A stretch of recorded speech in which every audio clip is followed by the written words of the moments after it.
মঙ্গলবারই বরিশাল। 12 কার্নিভালটা প্রতি বছরই Bangladesh cricket board আয়োজন করে। বোর্ড সভাপতি আমাদের লিজেন্ডারি ক্রিকেটার আমিনুল ইসলাম বুলবুল ভাই একদম ব্যক্তিগতভাবে মনিটর করে এই প্রোগ্রামটা করছেন। আমরা 8টা বিভাগে এই প্রোগ্রামটা করেছি এবং সোফার আমরা যে সাড়াটা পেয়েছি এতে আমরা অভিভূত। বাংলাদেশের মানুষ ক্রিকেটকে ভালোবাসে, বাংলাদেশের বাচ্চারা ক্রিকেট খেলতে চায়। খুবই সুন্দরভাবে আয়োজিত হয়েছে এবং আমরা আশা করি এই ধরনের আয়োজনগুলো বাংলাদেশের মানুষকে, বাংলাদেশের বাচ্চাদের, বাংলাদেশের প্যারেন্টসদের ক্রিকেট খেলার প্রতি আগ্রহী করে তুলবে এবং উদ্বুদ্ধ করে তুলবে। আমি বরিশালের সন্তান, পিরোজপুর জেলায় আমার বাসা। সো বরিশালে প্রতিবারই আসতে পারা বা বরিশাল ক্রিকেটের সাথে নিজেকে সংযুক্ত রাখতে পারা, এটা আমি খুবই গর্ববোধ করি।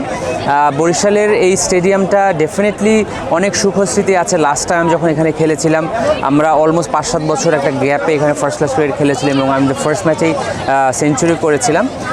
একটা জিনিস যেটা থাকবে, আমার বাংলাদেশ ক্রিকেট বোর্ডের প্রতি দাবি, বাংলাদেশ গভর্নমেন্টের জাতীয় ক্রীড়া এনএসসির প্রতি যেই দাবি, এই স্টেডিয়ামে যে কাজটা হচ্ছে এটা যাতে দ্রুততম সময়ে শেষ করা যায়। কারণ এই স্টেডিয়ামটা ঘিরে এই দক্ষিণাঞ্চলের মানুষের একটা আনন্দ উল্লাস। এখানে যখন স্টেডিয়ামটা হয়ে যাবে, এখানে আন্ডার 12 থেকে শুরু করে ন্যাশনাল টিম পর্যন্ত বিভিন্ন খেলা হবে, বিপিএল হবে।